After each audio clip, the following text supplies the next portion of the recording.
se malo spomnimo, kako je bilo nekoč, pa da se da tudi drugače, ne samo z avtomobilom.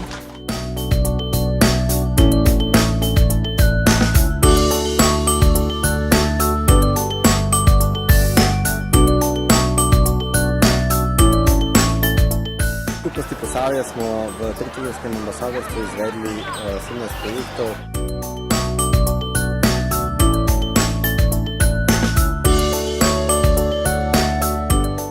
Četrtna skupnost Rudnik z veseljem sprejema ambasadorstvo Zelene prestolnice Evrope. Program zajema delavnice, predavanja, vožnje s konjički in podobne zadeve.